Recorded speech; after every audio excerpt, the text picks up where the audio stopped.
Good morning प्यारे बच्चों। जैसा कि आप जानते हैं, कोरोना महामारी की वजह से हम सभी अपने घरों में बंद हैं और ये हमारी सुरक्षा के लिए भी ज़रूरी है। लेकिन हमारी पढ़ाई को नुकसान नहीं हो, इसलिए हमने ये वीडियो क्लासेस देने का काम शुरू किया है।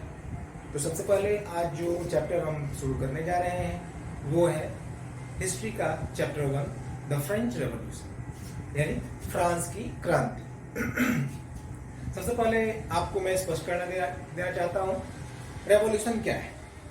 तो रेवोल्यूशन जहाँ पे लोगों का एक समूह अपनी व्यवस्था से, अपने सिस्टम से डिससेटिस्फाइड होता है, नाखुश होता है, असंतुष्ट होता है और वो सिस्टम को बदलने का प्रयास करता है। और जब वो इस प्रयास में सफल हो जाता है तो इसे हम रेवोल्यूशन कहते हैं। सिस्टम से परेशान होकर के, डिससेटिस्फाइड होकर के, लगातार प्रोटेस्ट करके यदि उसमें असफल होते हैं तो ये रिवॉल्ट है। लेकिन यदि लोग सिस्टम को बदलने में कामयाब हो जाते हैं तो उसे हम रेवोल्यूशन कहते हैं। सबसे पहले हम शुरू करेंगे जो पहला चैप्टर है हिस्ट्री का, द फ्रेंच रिवॉल्यूशन, यानी फ्रांस की क्रांति। तो इसे मैं एक छोटे कहानी के रूप में आपको सुनाऊंगा और इसके बाद हर एक पॉइंट को डिटेल में आपके साथ डिस्कस करूंगा। तो सबसे पहले शुरू होती है कहानी 14 जुलाई 1789। 14 जुलाई 1789 को पेरिस की गलियों में बड़ी संख्या में मेन वुमेन दोनों ही सड़कों पर उतर आए और उन्होंने सारे बैरिकेडिंग तोड़ दिए। बैरिकेडिंग तोड़ करके वो राजा की महल की ओर मूव करने लगे। जब इसकी सूचना राजा को मिली तो राजा ने अपने ट्रूप्स को, अपने सिपाहियों को ये ऑर्डर दिया कि उनको रोके।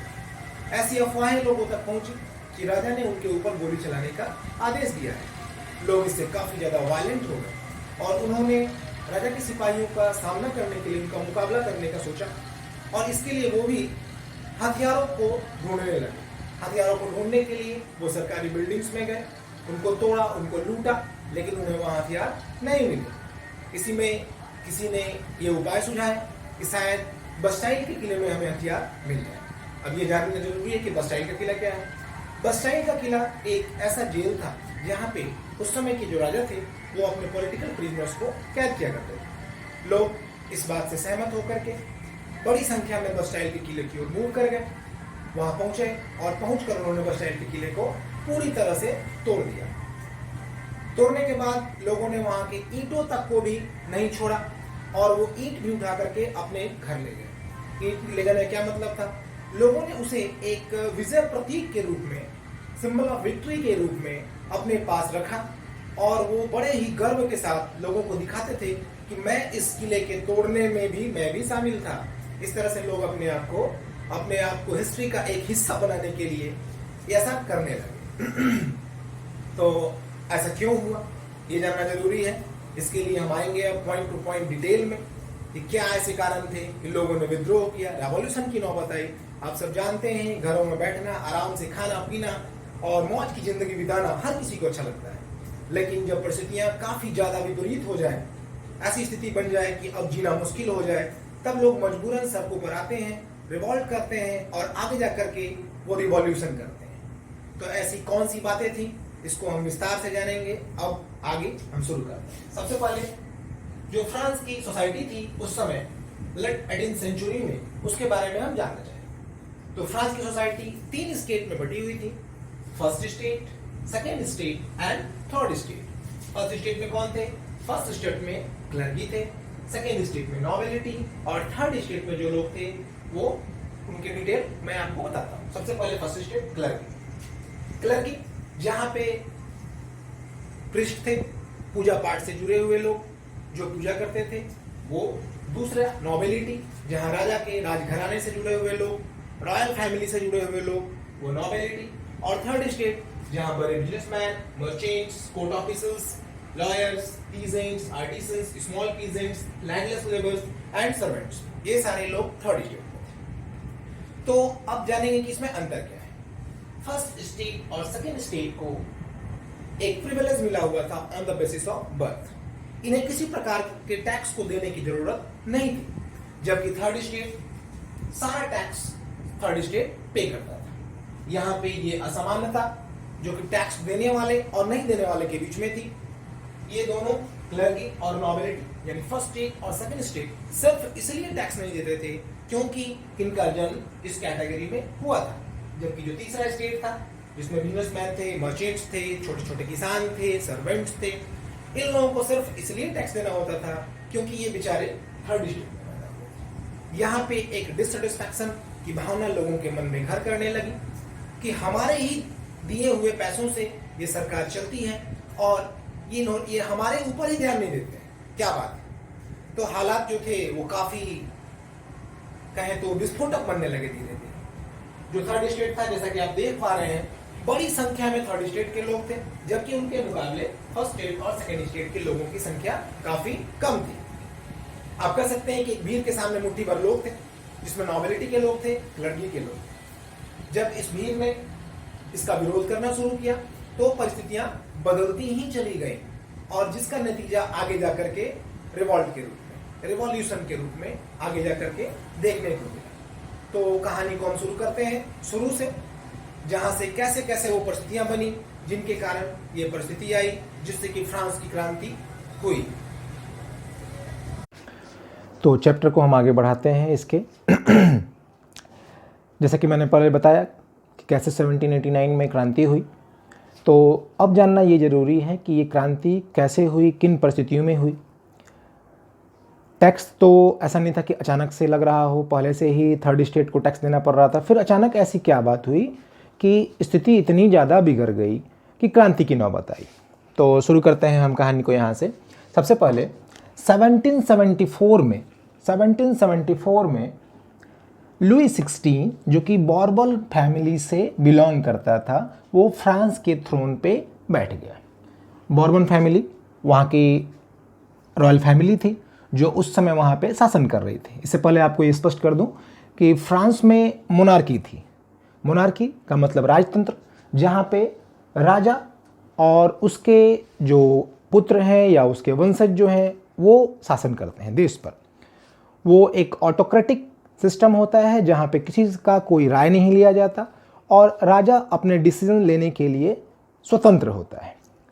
भारत में डेमोक्रेसी है, यहाँ पे सारे लोगों से पूछ करके राय लेकर के कोई भी डिसीजन लिया जाता है कैबिनेट के जरिए, जबकि वहाँ पे ऐसा नहीं था। वहाँ पे मोनार्की थी और 1774 में वहाँ का राजा बना बॉर्बन डायनेस्टी का लुई 16। आगे बढ़ते हैं। लुई 16 जब थ्रोन पर बैठा तो उसने पाया कि फ्रांस की जो ट्रेजेडी थी वो खाली थी, एम्प्टी ट्रेजेडी। क्यों? क्योंकि फ्रांस पहले से ही बहुत सारे वॉर्स में इन्वॉल्व था। इसके अलावा फ्रांस अपने और अमेरिका के कॉमन एनिमी ब्रिटेन के साथ लड़ाई में भी इन्वॉल्व था। वो अमेरिका को मदद कर रहा था जिससे कि अमेरिका अपनी 13th कॉलोनीज़ को इंडिपेंडेंस दिला सके। इस लड़ाई में फ्रांस का बहुत बड़ा खर्च हो रहा था। इसके अलावा वर्साइल पैलेस को मेंटेन करने के लिए, कोर्ट को मेंटेन करने के लिए काफ़ी ज़्यादा पैसे खर्च हो रहे थे। वो फ्रांस जो कि पहले से ही 1 बिलियन लिवर की डेप्ट में था, कर्ज में था, वो अमेरिका को मदद करने में उसका ये कर्ज बढ़ करके 2 बिलियन लिवर पहुंच गया। लिवर वहाँ की करेंसी है, जैसा कि मैंने पहले ही लिखा है यहाँ पे, livre currency of France up to 1794 तक ये लिवर फ्रांस की करेंसी थी। तो इस तरह से फ्रांस की इकोनॉमिकल कंडीशन काफ़ी बुरी थी। ऐसी स्थिति में 2 और टैक्सेस के बारे में मैं आपको बताना चाहूँगा। Teeth, a tax leave by the church. ये एक ऐसा टैक्स था जो कि चर्च के द्वारा लिया जाता था। चर्च किस कैटेगरी में आता था? क्लर्गी कैटेगरी में। स्टेट 1 जो कि मैंने पहले भी आपको बताया है। दूसरा था टेल। ये टेल क्या है? तो tax to be paid directly to the state, वो टैक्स जो कि डायरेक्टली स्टेट को पे किया जाता था। अब जब ट्रेजेडी एम्प्टी थी, इस वक्त लुई 16 जो कि वहाँ का राजा था, उसके पास क्या विकल्प थे? तो जब आपकी इनकम कम होती है, आपके खर्च ज़्यादा होते हैं, तो आप क्या करते हैं? या तो अपने खर्चों को घटाते हैं या तो अपने इनकम को बढ़ाते हैं। राजा ने दूसरा इनकम चूज किया, अपने इनकम को बढ़ाने का। अब तो कोई भी गवर्नमेंट, कोई भी राजा अपने इनकम को कैसे बढ़ाएगा? वो अपने लोगों पर टैक्स में इंक्रीमेंट करेगा। यही काम लुई 16 ने भी किया। उसने थर्ड स्टेट के लोगों पे जो कि टैक्स पे करते थे, उनके ऊपर उन्होंने टैक्स को इंक्रीज कर दिया। इस बढ़े हुए टैक्स के कारण लगभग सभी एसेंशियल सर्विसेज काफ़ी ज़्यादा महंगी हो गई, जिसमें डेली यूज़ के चीज़ें भी थीं, जिसमें हर तरह के खाने पीने की वस्तुएं भी शामिल थीं। इस कारण हर वस्तु की कीमत बढ़ गई, यहाँ तक कि ब्रेड की कीमत भी काफ़ी ज़्यादा बढ़ गई। ब्रेड जो कि वहाँ का स्टेपल फूड था, वहाँ के लोग ब्रेड का प्रतिदिन यूज़ करते थे और ब्रेड की कीमतों में होने वाली वृद्धि के कारण भी काफ़ी ज़्यादा परेशानियाँ हुई। इसके पीछे और भी कई कारण थे जिसके वजह से इन कीमतों में काफ़ी वृद्धि देखने को मिली। एक बड़ा कारण इसमें पॉपुलेशन का बढ़ना भी था। पॉपुलेशन जो कि 1715 से 1789 के बीच में 23 मिलियन से बढ़कर के 28 मिलियन हो गया था। पॉपुलेशन के बढ़ने के कारण लोगों की ज़रूरतें भी बढ़ी, जबकि जो सप्लाई चेन थी वो उस तरह से उन वस्तुओं की सप्लाई नहीं कर पा रही थी। इस बीच में बैड हार्वेस्टिंग के वजह से भी, खराब फसल के वजह से भी लोगों को अनाजों की क्राइसिस का सामना करना पड़ा। ऐसे में जहाँ पे कीमतें बढ़ रही थी, वहीं पे दूसरी ओर जो डेली वेजेस लेबर थे, जो वर्कशॉप्स में काम करते थे, वो वर्कशॉप्स में एम्प्लॉयड थे, उनके वेजेस में किसी प्रकार का इंक्रीमेंट नहीं किया गया। तो एक ओर उनके खर्चे बढ़े लेकिन उनकी इनकम नहीं बढ़ी। इस वजह से भी लोग काफ़ी ज़्यादा परेशानियों का सामना कर रहे थे। ऐसी क्राइसिस की स्थिति ओल्ड रिजाइम में बार बार आई। अब ओल्ड रिजाइम क्या है? Old regime society and institutions of France before 1789। 1789 से पहले फ्रांस की सोसाइटी और इंस्टीट्यूशन को ओल्ड रिजाइम कहा गया। इसको नोट कर लेंगे बच्चे। ओल्ड रिजाइम को 1789 से पहले के फ्रांस के सोसाइटी और इंस्टीट्यूशन को ओल्ड रिजाइम कहा गया। ओल्ड रिजाइम में इस तरह की क्राइसिस बार बार आई और इसे हम सबसिस्टेंस क्राइसिस के नाम से भी जानते हैं। तो बात करेंगे सबसिस्टेंस क्राइसिस की। सबसिस्टेंस क्राइसिस क्या है? Subsistence crisis an extreme situation where the basic means of livelihood are endangered.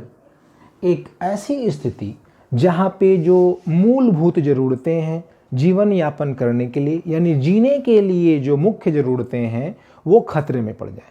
तो फ्रांस में ऐसी ही परिस्थितियाँ बन गई जहाँ पे लोगों को लगने लगा कि अब हमारा जीवन मुश्किल में है। ऐसी परिस्थिति में लोग काफ़ी गुस्से में आए और जो आगे चल कर के रेवोल्यूशन में बदला। इसमें अब तक जो लोग थे, जो थर्ड स्टेट के लोग, जिसमें खास करके गरीब लोग थे, सर्वेंट्स थे, लैंडलेस लेबर थे, जो कि काफ़ी गुस्से में थे और वो इस विद्रोह को आगे बढ़ाने के लिए सोच रहे थे, इस रेवोल्यूशन को करने की सोच रहे थे। इसमें एक नए इमर्जिंग क्लास का सपोर्ट मिला, जो क्लास था मिडिल क्लास। अब ये मिडिल क्लास में कौन थे? मिडिल क्लास में वो वेल्दियर पर्सन थे जो वेल्थ के साथ साथ एडुकेटेड भी थे, उनके पास पैसे भी थे, वो बुद्धिमान भी थे, पढ़े लिखे थे। कौन लोग थे? मर्चेंट्स थे, मैन्युफैक्चरर थे, लॉयर थे, एडमिनिस्ट्रेटिव ऑफिशियल्स थे। ऐसे लोग जिनके पास पैसे भी थे और एजुकेशन भी था। इन लोगों ने इक्वलिटी के राइट को प्रमोट किया और लोगों तक इन बात को पहुंचाया कि privilege on the basis of birth कहीं से भी लीगल नहीं है और ये एक इलीगल सिस्टम है, ये एक न्यायिक व्यवस्था नहीं है, ये एक अन्याय है। इनकी बातों को सपोर्ट करने के लिए उस समय फ्रांस में जो फिलोसोफर थे, खास करके जिन्होंने लोगों के अंदर इन भावनाओं को, इक्वलिटी की भावना को जगाया, उनमें जो खास लोग थे वो ये थे। जॉन लॉके, जिन्होंने अपनी एक किताब लिखी ट्रू ट्रेजेडीज ऑफ गवर्नमेंट। इसके अलावा जीन जैकस रूसो, मॉन्टेस्क्यू, इन्होंने बुक लिखी द स्पिरिट ऑफ लॉज। इनको नोट करते जाएंगे, ये इंपॉर्टेंट है। इसके अलावा इन्होंने प्रपोजल दिया पावर डिवीजन का, किसमें? लेजिस्लेटिव में, एक्सिक्यूटिव में और जुडिशियरी में। आज हमारे लोकतंत्र में ये सुविधाएं हैं जहाँ पे कि पावर जो है वो एक जगह पे सेंट्रलाइज नहीं है, वो 3 पार्ट में डिवाइडेड है। कौन कौन से पार्ट में? लेजिस्लेटिव में विधायिका, जहाँ पे लोग चुनाव करते हैं, चुन करके लोग आते हैं जो हमारे रिप्रेजेंटेटिव होते हैं, public representative like MLA, MPs. दूसरा एक्सिक्यूटिव, जो कि वर्क को एक्सिक्यूट करती है, जो हमारे गवर्नमेंट ऑफिशियल्स होते हैं, DM, SDM, SDO, BDO, SP वगैरह वगैरह। और तीसरा जुडिशियरी, न्यायपालिका, जहाँ पे हमारे जजेस होते हैं, वकील होते हैं, जो किसी भी प्रॉब्लम में हमें न्याय दिलाने का काम करते हैं, हमारे अधिकारों की रक्षा करते हैं। तो इसकी वकालत किसने की? मॉन्टेस्क्यू ने। इन सारी बातों को लोग कॉफ़ी हाउसेस में, सैलून्स में डिस्कस करने लगे। ये बातें न्यूज़पेपर्स के जरिए, किताबों के जरिए अलग अलग तरीके से लोगों तक पहुंचाने का काम किया जाने लगा। अब जब ये अखबार, ये मैगजीन्स, न्यूज़पेपर्स, आप ये लोग जब कॉफ़ी हाउसेस में, सैलून्स में या ऐसे जगहों पे जहाँ पब्लिक गैदर्ड होती थी, वहाँ पे ये ज़ोर ज़ोर से लाउडली पढ़ते थे, तो वहाँ पे ऐसे लोग भी इस बात को सुनते थे जो कि पढ़े लिखे नहीं होते थे। इसका लाभ ये मिला कि ये बातें फ्रांस की सोसाइटी के हर सेक्शन तक पहुँचने लगी और लोग इसके खिलाफ एक जन समुदाय खड़ा होने लगा। बड़ी संख्या में लोग इस सिस्टम के खिलाफ खड़े होने लगे। Privilege on the basis of birth लोगों को अब सचमुच में गलत लगने लगा और इसके पीछे सबसे ज़्यादा किन्होंने प्रयास किया? जो मिडिल क्लास के लोग थे, उन्होंने इसमें सबसे ज़्यादा इम्पॉर्टेंट रोल प्ले किया। हाँ, तो अब तक आपने पढ़ा कैसे लुई 16 ने टैक्सेस को बढ़ाने का डिसीजन ले लिया, क्योंकि उसकी जो ट्रेजेडी थी वो खाली थी। ऐसा करने के लिए उस समय का जो सिस्टम था उसमें किंग को ये परमिशन नहीं था, ये पावर नहीं थे कि वो अकेले ही टैक्सेस को इंक्रीज कर सके। इसके लिए उसे स्टेट जनरल्स की मीटिंग बुलानी होती थी, जो कि लास्ट बुलाई गई थी इन 1614। 1614 में लास्ट स्टेट जनरल्स की मीटिंग बुलाई गई थी। इसके बाद अब ये मीटिंग 1789 में लुई 16 ने बुलाने की सोची। किस लिए? टैक्सेस को बढ़ाने के लिए। Louis 16 call a meeting of state general to increase taxes. इसके बाद 5 मई 1789 को वर्साइल शहर में इस मीटिंग को अरेंज किया गया। इस मीटिंग में कौन कौन लोग पहुंचे? फर्स्ट स्टेट से 300 रिप्रेजेंटेटिव, सेकेंड स्टेट से 300 रिप्रेजेंटेटिव और थर्ड स्टेट से 600 रिप्रेजेंटेटिव। इस थर्ड स्टेट में जो इन लोगों को रोका गया वो थे पीजेंट्स, आर्टिसंस और womens. Peasants, artisans and womens were denied entry to the assembly, मतलब उन्हें असेंबली में शामिल नहीं होने दिया गया। इन लोगों को बाहर ही दरवाजे पर रोक दिया गया।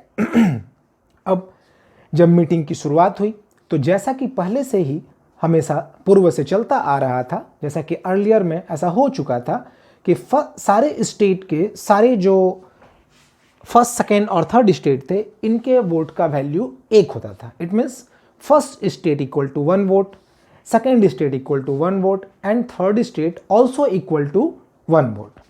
ऐसी स्थिति में फर्स्ट और second, first state plus second state, first state plus second state, दोनों को मिला करके वोट का वैल्यू कितना होता है? 2 वोट्स। जबकि थर्ड स्टेट का अकेले का वोट ओनली 1, थर्ड स्टेट के वोट का वैल्यू हो गया 1। ऐसी स्थिति में क्या होता? इजीली किंग जो सोच रहे थे वो करने में कामयाब हो जाते। ऐसी स्थिति में थर्ड स्टेट के लोगों ने हर एक व्यक्ति के लिए 1 वोट का डिमांड किया। उन्होंने कहा कि नहीं, जो पहले से चला आ रहा है वोटिंग सिस्टम उसको हम लोग नहीं मानते हैं और एक नया वोटिंग सिस्टम को इंट्रोड्यूस किया जाए जिसमें हर पर्सन के वोट का वैल्यू बराबर हो, इक्वल हो। ऐसी स्थिति, ऐसा करने से क्या फ़ायदा होता? ऐसा करने से फर्स्ट स्टेट के 300 लोग, सेकेंड स्टेट के 300 लोग मिल करके 600 वोट हो जाते, जबकि अकेले थर्ड स्टेट के पास 600 रिप्रेजेंटेटिव थे, जिससे कि उनके वोट की वैल्यू भी 600 हो जाती। ऐसे में कहीं ना कहीं ये संभावना थी कि फर्स्ट स्टेट या सेकेंड स्टेट के कोई एक व्यक्ति भी यदि थर्ड स्टेट के फेवर में वोट करते तो थर्ड स्टेट की जीत हो जाती। और वो किंग के द्वारा इम्पोज किए जाने वाले टैक्सेस को मानने के लिए बाध्य नहीं होते। लेकिन किंग, जो कि पहले से ये सोच करके आया था कि मुझे टैक्सेस में तो इंक्रीज करना है, तो उसने क्या किया, उसने इस डिमांड को नहीं माना, वो इस डिमांड को मानने से डिनाई कर गया। इससे गुस्सा होकर के थर्ड स्टेट के लोगों ने असेंबली को बीच में ही छोड़ दिया और छोड़ करके वो वर्साइल से बाहर हो। वहाँ से निकलने के बाद उन्होंने सोचा कि जो थर्ड स्टेट है वो स्पोक पर्सन की तरह है। साइकिल के पहिए में जैसे स्पोक होता है, ये साइकिल का पहिया, और इसमें ये जो स्पोक है काफ़ी इम्पोर्टेंट रोल प्ले करता है ये। तो ऐसे ही थर्ड स्टेट के लोगों ने सोचा कि हम भी उसी साइकिल के पहिए के स्पोक की भांति हैं और हमें किसी भी हालत में इस तरह से इग्नोर नहीं किया जा सकता है। ऐसा ख्याल जब उनके मन में आया तो उन्होंने 20 जून को representatives of third state gathered in the hall of indoor tennis court in the ground of Versailles। Versailles शहर के एक ग्राउंड में, जिसमें इंडोर टेनिस कोर्ट के हॉल में ये लोग इकट्ठे हुए। इकट्ठा होकर के इन्होंने declare themselves a national assembly, अपने आप को इन्होंने स्टेट जनरल के जगह पे एक नेशनल असेंबली के रूप में अपने आप को डिक्लेयर कर दिया। इनको कौन लीड कर रहा था, कौन इनके लीडर थे? They were led by Mirabeau and Abbe Sieyes. अब इन दोनों के बारे में जानना थोड़ा जरूरी है। मिराबो कौन था? मिराबो एक नोबल फैमिली से रिलेटेड था और वो लगातार सोसाइटी को इक्वलिटी का बात बताता रहता था। वो फ्यूडल सिस्टम के खिलाफ था। फ्यूडल सिस्टम यानी सामंतवादी व्यवस्था, जागीरदारी व्यवस्था, आप सीधे भाषा में समझें जमींदारी व्यवस्था, जहाँ पे लोग दूसरों के गुलाम होते थे, उनका अपना कोई खेत नहीं होता था, उनकी कोई ज़मीन नहीं होती थी। इसके खिलाफ कौन थे? मिराबो, जो कि एक नोबल फैमिली से बिलोंग करते थे, फिर भी वो इस सिस्टम का विरोध करते थे। दूसरे व्यक्ति थे अबेसियस, जो कि एक पृष्ठ थे। जैसे आप जानते हैं कि पृष्ठ जो था वो फर्स्ट स्टेट में था, क्लर्गी में था, लेकिन एक पृष्ठ होने के बावजूद अबेसियस हमेशा से ही लोगों को इक्वलिटी के लिए प्रमोट करते थे। वो लगातार इक्वलिटी की बात करते थे और लोगों में इस बात को हमेशा ही भरते रहते थे कि सभी लोग कानून के सामने इक्वल होंगे और किसी को भी privileges on the basis of birth का राइट नहीं मिलना चाहिए। तो एक और जहां नेशनल असेंबली फ्रांस पे शासन करने के लिए अपना कॉन्स्टिट्यूशन बना रही थी, अपने नियम कानून बना रही थी और ये तय कर रही थी कि फ्रांस पे शासन कैसे करेंगे, वहीं दूसरी ओर फ्रांस एक भयंकर विपत्ति से जूझ रहा था। काफ़ी बुरी परिस्थितियाँ थी फ्रांस में। विंटर के बहुत ख़राब परिस्थितियाँ थी वहाँ पे। एक काफ़ी ठंड पड़ने के कारण, विंटर में काफ़ी ज़्यादा ठंड पड़ने के कारण गेहूं की फसलें काफ़ी ख़राब हो गई थी और जिसके वजह से उसकी सप्लाई मार्केट में उतनी नहीं हो पा रही थी जितनी की ज़रूरत थी। जब सप्लाई के ज़रूरत के अकॉर्डिंग सप्लाई नहीं हो रही थी, इसके वजह से ब्रेड का जो मैन्युफैक्चरिंग था वो भी इससे काफ़ी ज़्यादा इन्फ्लुएंस हुआ, प्रभावित हुआ और ब्रेड की मैन्युफैक्चरिंग भी काफ़ी कम हो गई। जब इसकी मैन्युफैक्चरिंग में कमी आई तो इस पे इसकी सप्लाई पे असर पड़ा और लोगों तक ब्रेड का पहुंचना काफ़ी मुश्किल हो गया। इस परिस्थिति का फ़ायदा उठाते हुए जो बेकर्स थे उन्होंने अपने पास इन सामान का या कहें तो बेकरी प्रोडक्ट्स का स्टॉक करना शुरू कर दिया। एक ब्लैक मार्केटिंग की स्थिति वहाँ पे फ्रांस में क्रिएट हो गई। किसके द्वारा? बेकर्स के द्वारा। क्यों हुई? क्योंकि वहाँ पे जो फसलें थी वो काफ़ी ख़राब हुई due to bad harvest. Supply जो था वो प्रॉपर वे में नहीं हो पा रहा था, जिसके वजह से ब्रेड की सप्लाई पे काफ़ी ज़्यादा असर पड़ा और हर जगह ये आसानी से उपलब्ध नहीं होने लगा। ब्रेड की दुकानों पर लंबी लंबी क्यूज़ लगने लगी, लंबी लंबी कतारें लगने लगी। औरतें, पुरुष, बच्चे लंबी लंबी कतारों में खड़े होते थे लगातार कई घंटों तक। उसके बाद भी उन्हें ब्रेड नहीं मिल पाता था। इससे लोगों का गुस्सा बढ़ने लगा और इसी क्रम में ये घटना 14 जुलाई की घटना जो मैंने शुरुआत में सबसे पहले क्लास में सबसे पहले बताई, जिसमें कि 14 जुलाई को लोगों ने बैरिकेडिंग्स तोड़ डाले और किधर महलों की ओर बढ़ने लगे और सारे जो गवर्नमेंट बिल्डिंग्स थी उनको तोड़ दिया, उनको लूट लिया। ये उसी का नतीजा था। जब 14 जुलाई 1789 को लोगों को लंबी लंबी कतारों में लगने के बावजूद जब ब्रेड नहीं मिले तो लोग काफ़ी ज़्यादा वायलेंट हो गए और उन्होंने बैरिकेडिंग्स तोड़ डाले और सारे बिल्डिंग्स को तोड़ डाले। और जो बस्टाइल की घटना घटी जिसमें बस्टाइल के बिल्डिंग को तोड़ दिया गया, वहाँ से पॉलिटिकल प्रिजनर्स को आज़ाद कर दिया गया, ये सारी घटनाएं 1789 14 जुलाई को घटी क्योंकि ब्रेड लोगों को सही समय पे नहीं मिल पा रहा। इसी बीच गाँव में ये खबरें फैली कि जो राजा के लोग थे, जो मैनर थे यानी जागीरदार, मैनर क्या है? An state consisting of the lord's land and his mansion. जो लोग जागीरदार थे, जिनकी जागीरदारी थी, जिनकी प्रॉपर्टी थी, वो लोग मैनर कहे गए। तो ऐसी खबरें फैली गाँव में किसानों के बीच में कि जो ये मैनर हैं इन्होंने अपने चटेव के जरिए, ये चटेव क्या है? कासल और stately residence belonging to a king और अ नोबलमैन। यहाँ पे ये अपने सैनिक, अपने सिपाही या कहें तो अपने रिप्रेजेंटेटिव को ये रखा करते थे। तो खबरें ये फैली कि इन्होंने, जो लैंडलॉर्ड्स थे, इन्होंने अपने सिपाहियों को ये आदेश दिया है कि आप जाएं और जा कर के किसानों की जो फसलें लहलहा रही थीं, जो खेतों से अभी घरों तक नहीं आई थीं, उनको जला दें। इस बात से जब ये खबरें फैली तो किसान और ज़्यादा गुस्सा हो गए, वायलेंट हो गए और वो एक साथ यूनाइट होकर के उन्होंने राजा के खिलाफ मोर्चेबंदी कर दी, राजा के खिलाफ एक युद्ध का ऐलान कर दिया क्योंकि अब उनके पास दूसरा कोई विकल्प नहीं बचा हुआ था, दूसरा कोई ऑप्शन नहीं था। तो यही वो दिन था 14 जुलाई 1789 जहां पे शहरों में ब्रेड के कारण और कंट्री साइड में इस र्यूमर के कारण कि राजा ने अपने लोगों को, किसानों की फसलों को जलाने का आदेश दे दिया है। इस वजह से जो शहरों में रहने वाले लोग थे या जो गांव में रहने वाले किसान थे, ये सारे लोग एक जगह इकट्ठा हो गए और सबके मन में एक ही बात थी, रेवोल्यूशन, क्रांति, इस सिस्टम से छुटकारा, इसको बदलना। तो ये वो कारण थे जो मैंने आपको भी बताया, जो कि फ्रांस की क्रांति में सबसे इम्पॉर्टेंट रोल प्ले करते हैं।